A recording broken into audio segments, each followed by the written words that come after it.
Hello friends, baking lovers একাডেমির তরফ থেকে আমি চয়নিকা আজ তোমাদের জন্য নিয়ে চলে এসেছি একটা চকলেট কেকের ফুল ভিডিও। তোমরা সবাই কেমন আছো? আশা করি তোমরা সবাই ভালোই আছো। তোমরা সব জানো যে আমার ভয়েস রেস্ট চলছিল, এখনও চলছে যদিও, তবু অনেক দিন তোমাদেরকে কোনো কেকের ভিডিও আমি শেয়ার করতে পারিনি আমার ভয়েসের জন্য।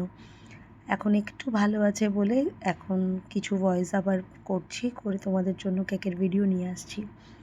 যদি কিছু ভুল হয় বা বুঝতে অসুবিধা হয় একটু কষ্ট করে শুনে নিও, বা কিছু অসুবিধা হলে আমাকে জানিও।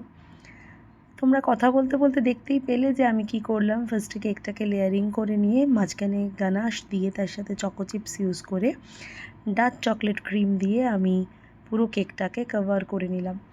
তারপরে একটা কম্বির সাহায্যে একটু সাইডটা ডেকোরেট করে নিলাম। ওপর থেকে ফুল লোডেড গানাশ দিয়ে, যেহেতু এটা চকলেট কেকের ভিডিও ছিল এবং দাবি ছিল যে একটু চকলেটই থাকবে চতুর্দিকে বেশি করে, সেই জন্য গানাশ দিয়ে পুরো ড্রিপ করে করে সাইড থেকে দেখতেই পাচ্ছ ছড়িয়ে দিলাম। দিয়ে ওপরে একটু প্যালেট নাইফ দিয়েই ডিজাইনটা হয়ে গেছে গানাশ ছড়াতে ছড়াতে। আশা করি এই ডিজাইনটা এখন তোমরা জানো, অনেকেই করে, ট্রেন্ডিংয়ে চলছে। তারপরে আমি একটু টপার ইউজ করছি চকলেটেরই, সেইটা দিয়ে একটু ডিজাইন করে নিয়ে সাইড ধরে কোনো রকম ক্রিমের কাজ না করে, যেহেতু ওভারলোডেড চকলেট, ভর্তি করে চকো চিপস দিয়ে পুরো রাউন্ড করে কভার করে দিলাম সাইডটাকে।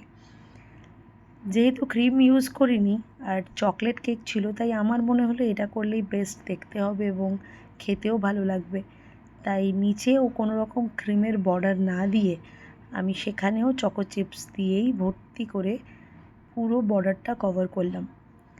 কেমন দেখতে লাগছে একটু আমাকে কিন্তু অবশ্যই জানাবে। তারপরে আমি কি করলাম, এখান থেকে দেখলাম যে একটু ব্ল্যাকিশ লাগছে বলে একটু হোয়াইট চিপস নিয়ে সেটাকেও আমি আস্তে আস্তে পুরো কেকটাকে অল্প ইউজ করেছি কিন্তু ছড়িয়ে দিয়েছি। এর সাথে নিচেও বর্ডার লাইনেও অল্প কটা হোয়াইট চিপস দিয়ে একটু কভার করে দিয়েছি। তারপরে কিছু শর্টস বল নিয়ে আমি ওই যে চকলেট টপারগুলো ইউজ করেছি তাদের সামনে একটা করে বসিয়ে দিয়েছি। টোটাল কেকটা কেমন দেখতে লাগলো আমাকে অবশ্যই জানাবে।